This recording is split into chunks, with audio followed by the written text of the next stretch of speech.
کیونکہ یہ وہ لوگ ہیں جو اللہ کے مقرب ہیں، جن کو اللہ کا قرب ملا ہے، جن کو اللہ تعالیٰ کی ذات کے جلوے نصیب ہوئے ہیں، اور یہ کامیاب لوگ ہیں۔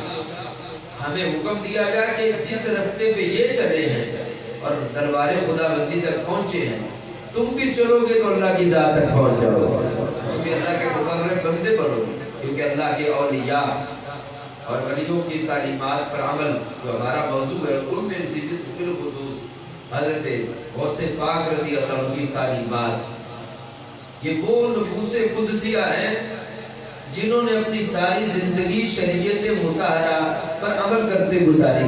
سبحان اللہ۔ ان کی زندگی کا ایک ایک لمحہ اللہ کی فرما برداری میں گزرا۔ انہوں نے قرآن پڑھا، تفسیر، حدیث، سارے علوم دینیہ ان کو سیکھ کر پھر اس پہ عمل کیا، اور عمل کتنا کیا؟ حضرت غوث پاک رضی اللہ تعالی عنہ نے اپنی زندگی کے 40 سال عشاء کے وضو سے فجر کی نماز پڑھائی۔ سبحان اللہ۔ 40 سال، یہ بات کہنی بڑی آسان ہے اور اس پہ عمل بڑا مشکل ہے۔ میرے بعد ابھی مجاہد اہل سنت مولانا غلام شبیر جلالی صاحب جدہ شرفو کا بھی خطاب ہے۔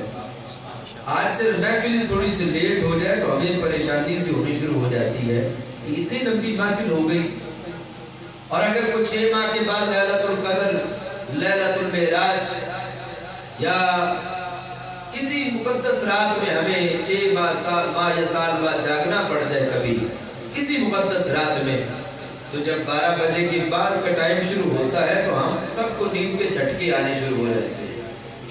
حالانکہ ہم صبح کو سوئے بھی ہیں اور رات کو مختصر سا قیام کیا ہے، لیکن سلام ان لوگوں پر کہ جنہوں نے 40 سال عشاء کی نماز کے بعد اللہ کے دربار میں کھڑے ہو کے یا قرآن پڑھا ہے یا نوافل پڑھے ہیں۔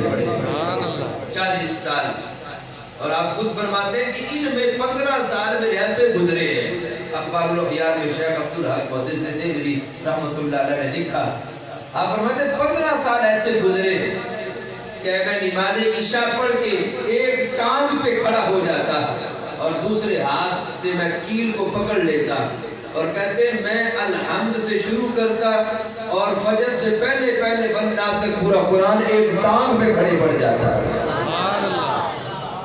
یہ مرتبہ پھر اللہ نے عطا کیا کہ ولیوں کا سردار بنایا، یعنی اتنا بڑا منصب تھا۔ اور یہ جب ہم آپ کی تعلیم سنیں گے تو یہ بھی ذہن میں ہونا چاہیے، آپ نے اپنی زندگی کا خطاب کب شروع کیا؟ پہلا کہ سرکار معظم صلی اللہ علیہ وسلم نے خود آپ کو خطاب کرنے کا حکم ارشاد فرمایا۔ ارے بیٹا عبد القادر خطاب کیا کرو، ارے یا رسول اللہ صلی اللہ علیہ وسلم میں اجمی ہوں اور یہ بغداد والے فصیح اللسان عربی ہیں، ان کے سامنے کیا خطاب کروں؟ تو کریم آقا علیہ السلام فرمایا منہ کھولو۔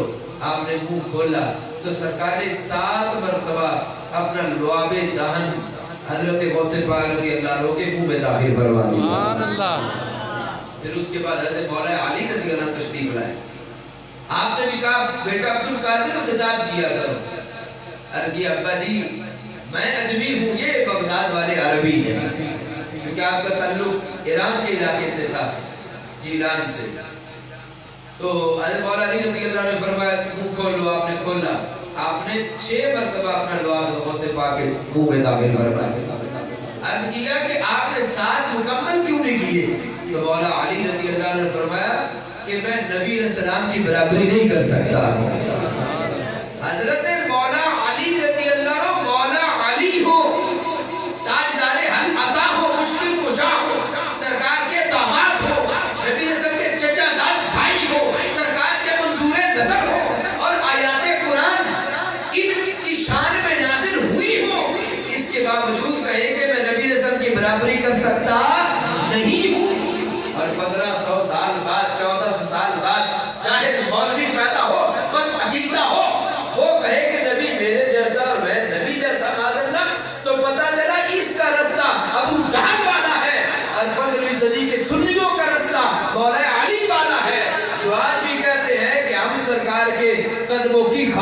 برابر بھی نہیں ہے۔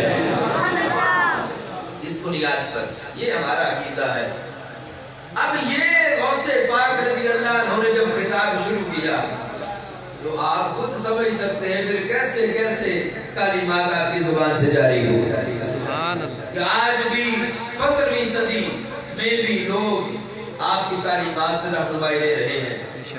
آپ کا ایک وہ فیض جو سینہ بسینہ چلا اور ایک وہ فیض جو آپ کے خطبات اور آپ کی کتابوں کی شکل میں موجود ہے، دونوں ہی اہل ایمان کے لیے منارہ نور ہیں۔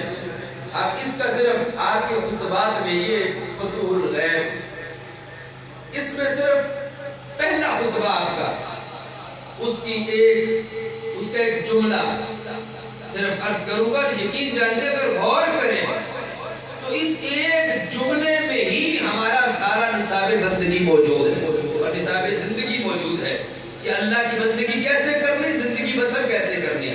غوث پاک رضی اللہ عنہ فرماتے ہیں لا بد لکل مؤمن فی سائر احوال من ثلاثۃ اشیاء امر یمتثلہ ونہی یجتنبہ وقدر یرضی بہ۔ آپ فرماتے ہیں کہ جو مومن ہے، ایمان والا، یہ 3 باتوں سے خالی نہیں ہوتا، 3 باتیں اس میں ضرور موجود ہوتی اور یہ جو 3 یہ کم سے کم درجہ ہے۔ جس طرح بندے کے اندر، ایمان والے کی، مومن کے اندر خصوصیات کا اضافہ ہوتا جائے گا، درجہ بھی بڑھتا جائے گا، 3 تو ضرور ہوتی ہیں۔ پہلا کہتے ہیں کہ اللہ نے جس چیز کو حکم دیا مومن اس پہ عمل کرتا ہے۔ پہلا کیا فرمایا کہ اللہ نے جس کا حکم دیا مومن ہر حال میں اس پہ عمل کرتا ہے۔ اب ہم قرآن کی طرف اگر متوجہ ہو، ہم اللہ کے قرآن سے پوچھیں کہ رب نے ہمیں کس چیز کا حکم دیا، تو ہمیں قرآن کی ایک آیت نظر آتی ہے۔ اللہ فرماتا ہے یا ایھا الذین آمنوا ارکعوا واسجدوا واعبدوا ربکم وافعلوا الخیر لعلکم تفلحون۔ سبحان اللہ۔ اللہ فرماتا ہے اے ایمان والو رکوع کرو۔ کیا فرمایا اے ایمان والو؟ رکوع کب ہوگا؟ جب نماز بندہ پڑھے گا۔ حالت نماز میں، حالت رکوع میں بندہ اپنے ہاتھ گھٹنوں پہ رکھ کے، اپنی گردن کو جھکا کے، گھٹنوں کے برابر کر کے عاجزی کی حالت میں کہتا ہے سبحان ربی العظیم۔ عاجزی کی حالت میں کہتا ہے اے اللہ تو عظیم ہے، عظمت والے میرے رب، تیری ذات پاک ہے۔ اللہ فرماتا ہے آمنوا کو ایمان والے رکوع کرتے ہیں، واسجدوا سجدہ کرتے ہیں، اور رکوع سے بھی اگلی حالت سجدے کی ہے۔ سجدے سے زیادہ عاجزی کی کوئی دوسری حالت نہیں۔ امام غزالی رحمۃ اللہ مکاشفۃ القلوب میں لکھا کہ سب سے عجز کی اور وہ حالت جس میں انسان اپنے آپ کو سب سے زیادہ کمتر سمجھتا ہے کہ اپنا سر زمین پہ رکھ دیتا ہے اور زمین پہ رکھ کے کہتا ہے اللہ مجھ سے زیادہ عاجز کوئی نہیں، مجھ سے زیادہ کمزور کوئی نہیں، اور میرے مولا تجھ سے زیادہ قوت والا کوئی نہیں، تجھ سے زیادہ بڑائی والا کوئی نہیں، تو بڑائی والا ہے، تو قوت والا ہے، تو پاک ہے۔ امام غزالی کہتے ہیں سب سے عزت والی حالت ہے سجدے کی، اسی لیے یہ اللہ کے علاوہ کسی کو جائز نہیں ہے۔ غوث پاک رضی اللہ عنہ فرماتے ہیں مومن کون ہے؟ رب نے جو حکم دیا اس کی فرما برداری کرنے والا، اور اللہ فرماتا وَاعْبُدُوا رَبَّكُمْ، اپنے رب کی عبادت کرو۔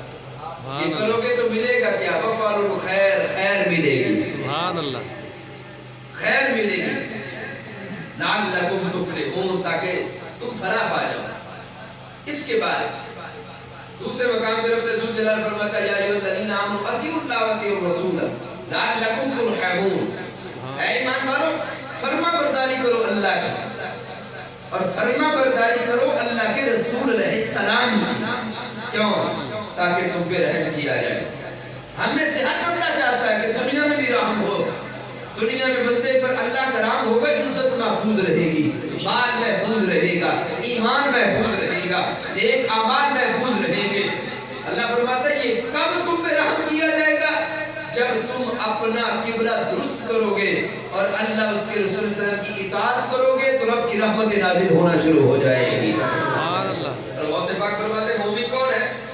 جو اللہ تعالی کے حکم کو بجا لائے، اور دوسرا فرماتے ہیں کہ امر یجتنبہ، دوسری خصوصیت بندے مومن میں یہ ہوتی ہے کہ جس چیز سے اللہ نے روکا ہے وہ رک جاتا ہے، وہ نہیں کرتا۔ رب فرماتا یا ایھا الذین آمنوا لا تأکلوا الربا، ایمان والو سود نہ کھاؤ۔ مومن ہو نہیں سکتا کہ سود بھی ساتھ کھائے۔ رب فرماتا ہے جس نے سود کھائے اس نے رب سے اعلان جنگ کیا۔ بھائی جوا نہ کھیلو، قرآن کہتا ہے شراب نہ پیو۔ کیوں؟ یہ شیطانی کام ہے، اور شیطان کے ساتھ تعلق کافر کا ہوتا ہے، مومن کا نہیں ہوتا۔ مومن کا رابطہ رب رحمان کے ساتھ ہوتا ہے، کافر کا رابطہ شیطان لعین کے ساتھ ہوتا ہے۔ اس لیے ہمیں ان چیزوں سے بچنے کا حکم دیا گیا تاکہ ہم کامیابی اور فلاح کے راستے پہ چلتے ہوئے رب کو راضی کر سکیں۔ تو یہ ایک مختصر سی بات تھی کہ حضرت غوث پاک رضی اللہ عنہ فرمایا مومن وہ ہے کہ جو اللہ تعالیٰ نے حکم دیا اس پر ایمان لائے، اس پہ عمل کرے، جس سے رب نے روکا اسے بچ جائے۔ رب نے ہمیں نماز کا حکم دیا، زکوٰۃ کا حکم دیا، روزے کا حکم دیا، اللہ نے ہمیں جہاد کا حکم دیا، حج کا حکم دیا، اور منع کس سے کیا؟ سود سے، جوے سے، بے حیائی سے، بدکاری سے، فحاشی سے، بریانی سے۔ اب ہم کب کامل مومن بنیں گے؟ جب ہم ان چیزوں پہ عمل کرنے والے بنیں۔ اب یہ دیکھیں ایک جملہ ہے صرف، اور اس میں ہمارا سارا نصاب زندگی موجود ہے۔ آج مسجد ویران ہے اور فحاشی کے اڈے وہ آباد ہیں، تو ہمیں چاہیے زندگی ختم ہو جانی بڑی مختصر ہے۔ جن کی 60 سالہ یا 80 سالہ یا 70 سالہ زندگی ہے، آپ ان سے پوچھیں کہ 60 سالوں کو پتہ چلا؟ ان کا نہیں پتہ چلا۔ اسی مقام پہ بیٹھ کے ہمیں جس بندے کی جتنی زندگی ہے ذرا ماضی کو دیکھیں، کیا یاد آتا ہے؟ کچھ بھی یاد نہیں آتا۔ یوں محسوس ہوتا ہے جیسے آنکھ جھپکنا تھا اور اتنی زندگی گزر گئی، ایسے ہی ہے، اگلی بھی گزر جائے گی۔ آئیے اللہ رسول کی طرف متوجہ ہو جائیں، ہم اللہ کے بندے بن جائیں، رب کے دین پہ عمل کرنے والے بن جائیں۔ ہم نمازیں پڑھیں، چہرے پہ داڑھی شریف سجائیں، سر پہ امامہ شریف سجائیں، قرآن و سنت کا علم پڑھیں بھی اور آگے بڑھائیں بھی۔ یہ نہیں کہ داڑھی اور امامہ صرف نمازی اور امام مسجد کے لیے، خطیب کے لیے نہیں، یہ خدا کی قسم ہر مسلمان کا نصاب ہے۔ جو بندہ اس کو دور سے دیکھے تو کہے یار یہ تو سرکار کا غلام آ رہا ہے۔ سبحان اللہ۔ آئیے آگے چلیں۔ حضرت سیدنا غوث پاک رضی اللہ تعالی عنہ نے، کیونکہ حضرت کا خطاب بھی ہونا تو میں بات مختصر کرتا ہوں اپنی۔ غوث پاک رضی اللہ تعالی عنہ نے تو ہمیں ایک نصاب دیا بڑا اچھا میں۔ آپ سے پوچھا گیا کہ اللہ نے آپ کو اتنی بڑی شان کیسے عطا فرمائی؟ آپ پیرانے پیر ہیں، دستگیر ہیں، روشن ضمیر ہیں، اور اتنی بڑی عظمت ہے آپ کی کہ آپ کی مہر کے بغیر کوئی بندہ ولی ہی نہیں بن سکتا۔ تو پوچھا کہ شیخ بتائیں رب نے اتنا بڑا درجہ کیسے دیا؟ آپ کے گاؤں میں بھی 11ویں شب ختم ہوتا ہے نا؟ دیکھ کے اللہ کے فضل سے اس گاؤں میں کہاں بغداد اور کہاں آپ کا گاؤں، سبحان اللہ، یہ جو یہاں تک بھی 11ویں کا فیض پہنچا ہے تو یہ رب ذوالجلال نے محبت ہمارے دلوں میں داخل فرمائی ہے۔ غوث پاک کی بھابھیوں نے بڑی کوشش کی، کوئی 11ویں والا نہیں، کوئی 12ویں والا نہیں۔ میں نے کہا تم تو بڑے بدبخت ہو، 11ویں والے غوث پاک ہے، 12ویں والے تاجدار ختم نبوت ہے۔ ان کا انکار کر کے تو بدبخت مسلمان کیسے ہو سکتا ہے؟ بتاؤ سرکار کا جو انکار کرے مسلمان ہو سکتا ہے؟ تو 12 ربیع النور شریف کو تو سرکار تشریف لائے۔ 11ویں والا مہینہ پیرانے پیر کا ہے، جو ان کو نہ مانے وہ بدبخت ہو سکتا ہے، وہ اسلام کا دشمن غدار ہو سکتا ہے، اس کا اسلام سے کوئی تعلق ہو سکتا نہیں ہے۔ غوث پاک فرماتے ہیں سے عرض کی حضور آپ کو اتنا بڑا درجہ کیسے ملا؟ آپ نے پتا کیا فرمایا؟ آپ نے فرمایا کہ سچ بولنے پر۔ کس بات پر؟ بولو کس پر؟ سچ بولنے پر۔ آپ نے فرمایا میں نے اس وقت میں بھی جب میں ابھی طالب علم تھا، ابھی میں مدرسہ میں پڑھتا تھا، فرمایا میں نے اس وقت بھی کبھی جھوٹ نہیں بولا تھا جب بولا سچ ہی بولا تھا، ساری زندگی سچ بولا ہے۔ اور آج رب ذوالجلال نے مجھے اتنا بڑا منصب سچ بولنے کی وجہ سے عطا کیا۔ ہمارے ہاں دستور کیا ہے، لوگ چھوٹے سا کاروبار کے لیے کوئی 10-15 روپے کی چیز بیچنے کے لیے جھوٹی قسم اٹھا دیتے۔ جھوٹ کبھی نہیں بولنا چاہیے، جب بھی بولو، جب بولے سارے بولے، جب بولے سچ بولے، سچ بولنا چاہیے۔ اچھا ایک اور بات آگے، ہمارے مسلک کو، مسلک اہل سنت کو جن لوگوں نے خراب کیا ان میں ایک 2 نمبر پیر ہے، ان کا صرف فرشت نام ہے، جن کی داڑھی کوئی نہیں، جن کے سر پہ امامہ نہیں، اور جس کی یہاں تک بال ہیں، جس کے مونچھیں رکھی بڑی بڑی، ہاتھ میں کڑے ہیں، اور مزار شریف بنا کے جیسا بیٹھے ہوئے، اور کمائی آ رہی ہے۔ دین کا کوئی مسئلہ پوچھ لو تو کہتے ہیں یہ مولوی صاحب سے پوچھو، نہیں آپ کس مرض کی بنائیں، اس لیے آپ کو رکھا کہ آپ نذرانے بٹورے۔ خدا کی قسم یہ قرآن ہاتھ میں پکڑ کے میں یہ بات اعلان کر رہا ہوں، ایسے پیر کی بیعت کرنا حرام ہے، ایسے پیر کی بیعت حرام ہے، وہ پیر نہیں ہے۔ آؤ غوث پاک سے پوچھیں پیر میں کون سی خصوصیات ہونی چاہیے، غوث پاک سے پوچھتے، جنہوں نے ولی بنانا ہے، جنہوں نے پیر بنانا ہے ان سے پوچھتے ہیں۔ پیران پیر آپ بتائیں ولی میں کون کون سی نشانیاں ہونی چاہیے۔ تو یہ قرائن الجواہر میں حضرت غوث پاک رضی اللہ عنہ کا فرمان موجود ہے کہ آپ نے فرمایا کہ بندہ پیر بنے نا اس میں کم از کم 12 خصوصیات ہونی چاہیے۔ کتنی؟ 12 خصوصیات۔ پہلے تو نا صحیح عقیدہ سنی ہونا، داڑھی شریف پوری ہو، 5 وقت کا نمازی ہو، فرائض والی بات ہر چیز میں عمل کرنے والا ہو، عالم دین ہو۔ عالم کے بغیر پیر نہیں ہو سکتا بندہ، علم کے بغیر پیر ہو سکتا اگر کوئی کچھ کیوں نہیں ہو سکتا؟ میں سادہ سی بات بتاؤں گا، پیر پکڑنے کا مقصد کیا ہے کہ ہمیں اللہ رسول کی تعلیمات کے مطابق چلائے، یہی مقصد ہے، یہی مقصد ہے نا۔ تو جس پیر کو خود قرآن و سنت کا نہیں پتا وہ ہمیں کیا چلائے گا؟ بات سمجھ آ رہی؟ پیر وہ ہے کہ وہ آپ اس کے سامنے رکھیں قرآن اور کہیں یہ بتائے اس قرآن میں ہمارا رب ہمیں کیا فرماتا ہے۔ وہ پیر جو ہے وہ گونگا نہ بنے بلکہ قرآن کھولے اور کہے اس قرآن میں تیرے رب نے تیرے لیے یہ ارشاد فرمایا۔ بات سمجھ آ رہی؟ ہم افراط و تفریط والے نہیں، یہ نہیں کہ ہم جو سنی سمجھ سنیت کا لبادہ اوڑھ کر اور شریعت کے خلاف بات کریں، ہم ان کا بھی تعاقب کریں گے انشاءاللہ، ہم ان کا بھی رد کریں گے، اور جو ایسے بدعقیدہ ہے ان کی بھی مخالفت کریں۔ تو غوث پاک رضی اللہ عنہ فرماتے 12 خصوصیات ہونی چاہیے، اور 2 خصوصیات اللہ سے لے، 2 خصوصیات اللہ کی ذات سے سیکھیں۔ کون سی؟ عیب پوشی اور رحم دلی، عیب چھپائے اور رحم کرے۔ دوسرا کہتے 2 سرکار معظم صلی اللہ علیہ وسلم کی ذات سے سیکھیں، شفقت اور رفاقت۔ کہتے 2 حضرت صدیق اکبر سے، راستی اور راست گوئی۔ کہتے 2 حضرت عمر سے، نیک بات بتانا برائی سے منع کرنا۔ کہتے 2 حضرت عثمان غنی رضی اللہ عنہ سے، کھانا کھلائے شب بیداری کرے۔ 2 حضرت مولا علی رضی اللہ عنہ سے، عالم بننا اور شجاعت جمع کرنا۔ یہ 12 خصوصیات ہیں۔ غوث پاک فرماتے ہیں جو سجادہ نشین بنے اس میں یہ 12 ہونی چاہیے۔ اب میں آپ سے ایک سوال پوچھتا ہوں، یہ رافضی پیر پھر رہے ہیں، جس طرح سے ابو بکر صدیق کو، حضرت عمر عثمان کو ماننا نہیں، وہ خصوصیات کیسے لے گا؟ جو خصوصیات نہیں لے سکے گا وہ پھر پیر کیسے بن سکتا ہے؟ بات سمجھ آئی؟ اچھا آگے چلیں تھوڑا سا۔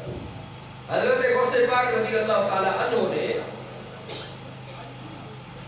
غنیت الطالبین میں عقیدے کے حوالے سے، یہ غنیت الطالبین ہے، اس میں آپ نے ہمارے لیے بڑی خوبصورت بات کی. ہمارے سنت سرکار کے صحابہ کو بھی مانتے ہیں, اہل بیت کو بھی مانتے ہیں. ہمارا عقیدہ ہے, آپ فرماتے ہو یا تعقید اہل سنہ ان امت نبینا محمد صلی اللہ علیہ وسلم.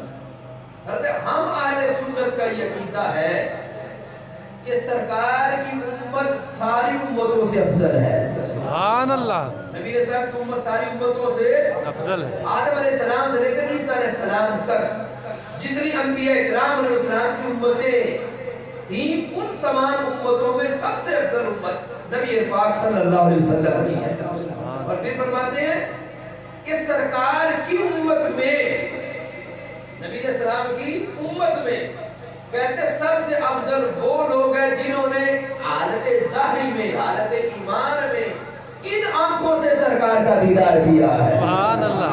یعنی نبی علیہ السلام کے صحابہ فرماتے ہیں کہ افضل اہل القرن الذین شاہدوہ وآمنوا بہ وصدقوہ وبایعوہ, جنہوں نے نبی علیہ السلام کی اتباع کی, سرکار کا دیدار کیا, نبی علیہ السلام کی تصدیق کی, آپ کی بیعت کی, اور سرکار کے صحابہ سرکار کی امت میں سب سے افضل ہے.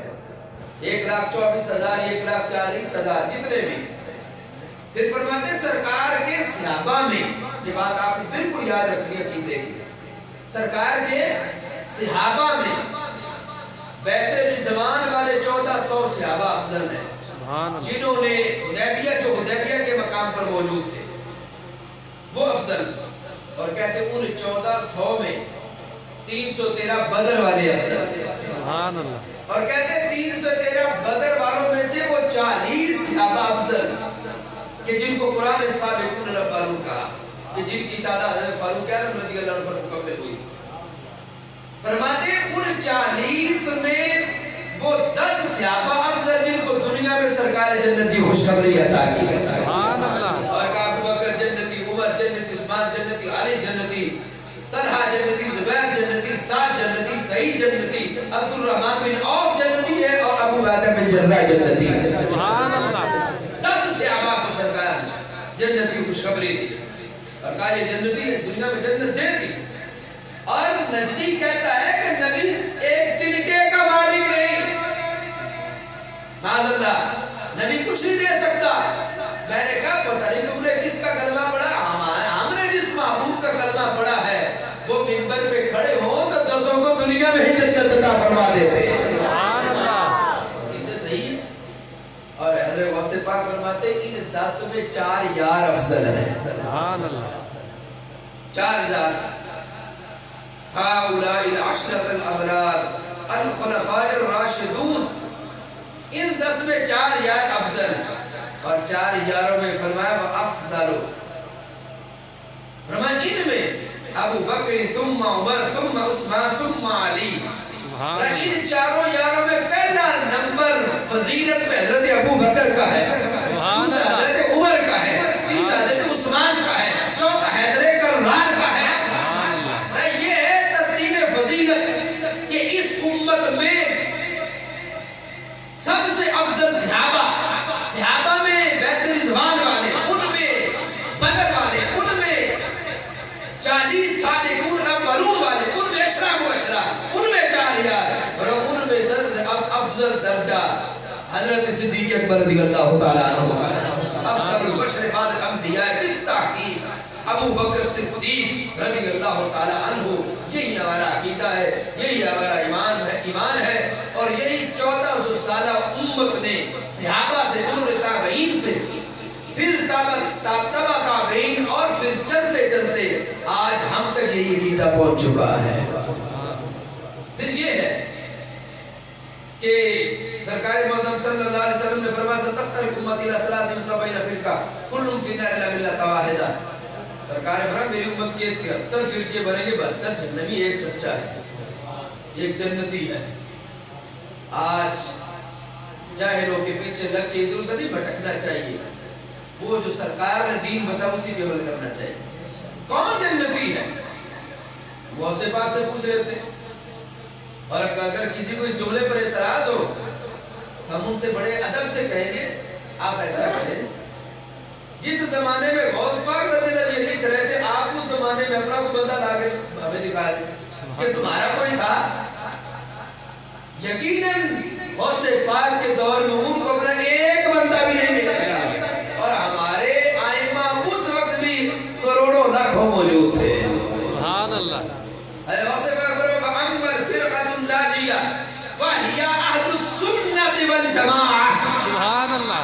فرمایا جو سرکار نے فرمایا کہ 72 جنتی ایک جنتی ہے، تو اس جنتی کا نام اہل سنت و جماعت ہے۔ نعرہ تکبیر، نعرہ رسالت، نعرہ رسالت، نعرہ حیدری، نعرہ خلافت، اہل سنت، اہل جنت، اہل سنت، اہل جنت، اہل سنت۔ اہل جنت۔ اب یہ غوث پاک رضی اللہ عنہ نے فرمایا، میں نے اپنے پاس سے نہیں، آپ کو میں سے سنا رہا ہوں، غوث پاک نے سنایا ہے، ولیوں کے ولی نے سنایا ہے، تو ہمیں کہیں ادھر ادھر دیکھنے کی ضرورت نہیں۔ آج لوگ یہ چند سال پہلے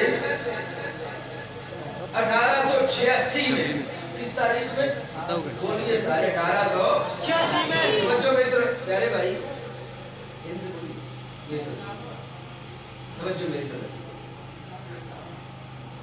1886 میں یہ فرقہ بنا ہے، جو اگر تسی ویکھنا ہوئے نا تے پنڈ دی بالکل یا پہلی نکر تے انہاں دی مسجد ہوگی یا آخری تے ہوگی، تے جو وچکار ویکھو گے وچکار ہوگی اہل سنت و جماعت۔ سبحان اللہ۔ کیونکہ یہ سعودیہ سے تازی ایڈ آتی ہے، ایک کو ایران سے ملتی، دوسری کو سعودیہ سے ملتی، ہماری مسجد سالوں بنتی رہتی، عید کی صبح شروع ہوئی رات ختم ہو جاتی اور بن جاتی۔ تو ہم کہتے ہیں ماہ مدینہ اپنی تجلی عطا کریے، ڈھلتی چاندنی دوپہر کی ہے۔ سبحان اللہ۔ کل تک بڑے ان کے مولوی جی سعودیہ میں ایسا ہوتا ہے تو ہم کرتے ہیں، سعودیہ میں ایسا ہوتا تو ہم کرتے ہیں۔ میں نے کہا بچوں اب ادھر آ، سعودیہ والوں نے جوئے خانے کھولے، جوئے کے اڈے بنائے، اسرائیل کو تسلیم کرنے میں سب سے بڑا کردار سعودی عرب کا ہے۔ اب تم بھی کہو یہودی ہمارے بھائی ہیں، کیسے بھائی ہیں تمہارے؟ یہودیوں کو جنہوں نے گود میں بٹھایا وہ ہے آل سعود، اور جنہوں نے پوری دنیا میں اہل ایمان پر ظلم کیا ان میں پہلا نمبر آل سعود کا ہے، کہ جنہوں نے ریال دے کر مسلمانوں کے ایمان کو لوٹا۔ ان سے کو بدبختوں غیرت کرو، انہوں نے تو معاذ اللہ طوائفوں کے اڈے بنائے ہیں، مندر بنا کے دیے ہندوؤں کو۔ اب یہ تم بھی کہو کہ ہم بھی بنا کے دیتے، کیوں سعودیہ والے دے رہے؟ ہم تو تب کہتے کہ آل سعود نہ دیکھو، قرآن کو دیکھو، سنت کو دیکھو۔